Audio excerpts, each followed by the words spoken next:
हाय दोस्तों, India math classes में आपका स्वागत है। आज हम आपको पढ़ाने जा रहे हैं घातांक वाले प्रश्न, जो बहुत इंपॉर्टेंट है कंपटीशन कंपटीशन की दृष्टि से।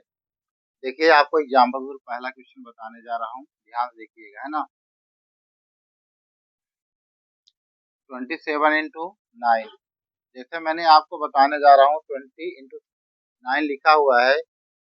इसको हम किस किस फॉर्म में लिख सकते हैं, जैसे आपको देखिए, जैसे 27 को क्या हम इसको तोड़ सकते हैं। देखिए, 3 into 3 into 3, आप देखेंगे 3 × 3 × 3, 3 × 3 = 9, 9 × 3 = 27 आया।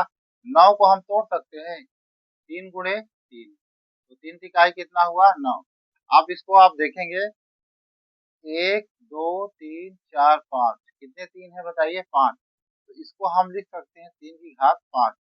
जितनी बार 3 आएगा हम उसको क्या लिख सकते हैं, उतने ही उसके पावर में क्या लिखेंगे, उसका पावर लिखे। जैसे हमने देखा 3 5 बार आया है तो उसकी 3 घातें क्या हो जाएगा, 5।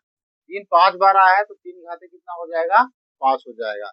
दूसरा देखिए सवाल, जैसे हमने कहा 81 into 9, इसको अगर हमको लिखना है तो हम देखिए दो तरह से आंसर इसको बता सकते हैं। जैसे देखिए, घातांक के रूप में लिखना है। ये आपके प्रश्न जो है ऑब्जेक्टिव क्वेश्चन जो होते हैं ऑप्शन के थ्रू हल होते हैं। जैसे देखिए 81 है, 81 को क्या हम 9 × 9 लिख सकते हैं। देखिए 9 9 81 हुआ, और गुणे कितना है बताइए, 9 है। इसको हम देखिए लिख सकते हैं। 9 कितने टाइम्स है, 1 2 3, 3 टाइम्स है, तो 1 2 3 है। 9 घाते कितना लिख सकते हैं बताइए, 3। कितनी बार 9 आया है बताइए, 3 बार, तो 9 घात क्या लिख सकते हैं, 3। इसको और किस फॉर्म में लिख सकते हैं, ध्यान दीजिएगा इधर। इसको जैसे 9 को है, 9 को क्या हम लिख सकते हैं, 3 × 3 लिख सकते हैं बताइए। 3 × 3 = 9 होगा कि नहीं होगा, 3 × 3 = 9। फिर 9 को देखिए, 3 × 3 = 9, यहाँ आया। फिर 9 को देखिए, 3 × 3 = 9 आया। तो आप इसको क्या लिख सकते हैं, देखिएगा कितने 3 है, 1 2 3 4 5 6, कितने टाइम्स आया है, 6 टाइम्स आया है। तो हम इसको 3 यहाँ से क्या लिख सकते हैं, बोलिए 6। कोई डाउट, समझ में आ रहा है आपको सबको अच्छे से।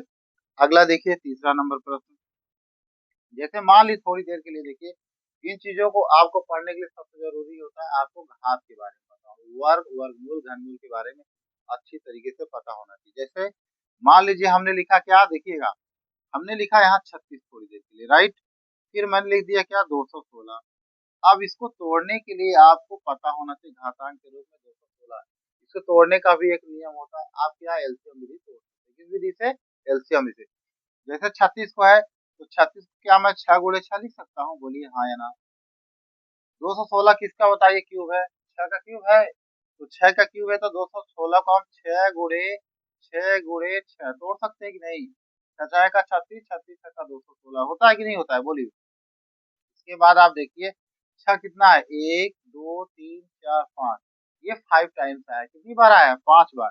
तो हम 6 की घात क्या लिख सकते हैं बच्चों, 6 की घातें 5। और इसको कितने फॉर्म में लिख सकते हैं, इसका और एक आंसर हो सकता है, देखिए वो भी हम आपको बताने जा रहे हैं कैसे, देखिएगा ध्यान से।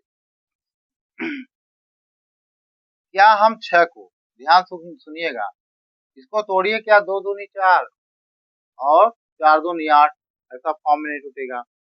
इसको और फॉर्म में तोड़ने के लिए आप इसको चेक कर सकते हो, देखिए टूट रहा है कि नहीं, पहले पहले चेक करिए। जैसे आपका देखिए 6 6 6, हमने देखा ये 216 है, राइट।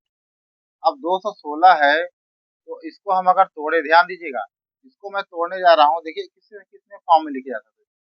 क्या मैं 6 को 2 × 3 लिख सकता हूँ, 2 3 6, यस या नो, लिख सकता हूँ। इस 6 को क्या मैं 2 × 3 लिख सकता हूँ कि नहीं, बोलिए हाँ या ना, लिख सकता हूँ। इस 6 को क्या लिख सकता हूँ बताइए, 2 × 3 लिख सकता हूँ कि नहीं, बोलिए हाँ या ना, लिख सकता हूँ। तो ये बताइए, एक हो गया इसका, एक हो गया इसका, एक 2 3, 3 6 का वो तोड़ दिया। अभी हमारे पास दो और है, इसको हम 2 × 3 तोड़ सकते हैं कि नहीं तोड़ सकते, बोलिए। इसको भी 2 × 3 तोड़ सकते हैं कि नहीं, बोलिए, यहाँ तक। अब हम ये देखें कि 2 कितनी बार आया है, देखिएगा 1 2 3 4 5, तो क्या मैं 2 की घाते 5 लिख सकता हूँ, कोई दिक्कत है यहाँ तक। इसके बाद हम देखेंगे 3 कितनी बार आया है, 1 2 3 4 5, तो क्या मैं 3 की घाते 5 लिख सकता हूँ, यस या नो। हाँ या ना, बोलिए बोलिए, यस या नो। और इसको और क्या लिख सकते हो, देखिए इधर देखिए, और क्या लिख सकते हैं, आप गौर से देखिए, ऊपर घात बराबर है, घात बराबर है, ऊपर के पांच पांच है, नीचे का आधार अलग अलग है, तो मैं इसको ये कर सकता हूँ, तीन दूनी छह लिख सकता हूँ, और ऊपर घात बराबर है तो ये घात कॉमन ले लेंगे, लेकिन फिर आपको वही चीज मिल गया कि नहीं मिल गया, बोले यस या नो। ये आपको अच्छे से आपको आइडिया मिलेंगे, आप डेली हमारे चैनल को सब्सक्राइब करिए। टॉप इंडिया मैथ क्लासेस में आपका स्वागत है। ओके, धन्यवाद। आज छोटा सा टॉपिक है।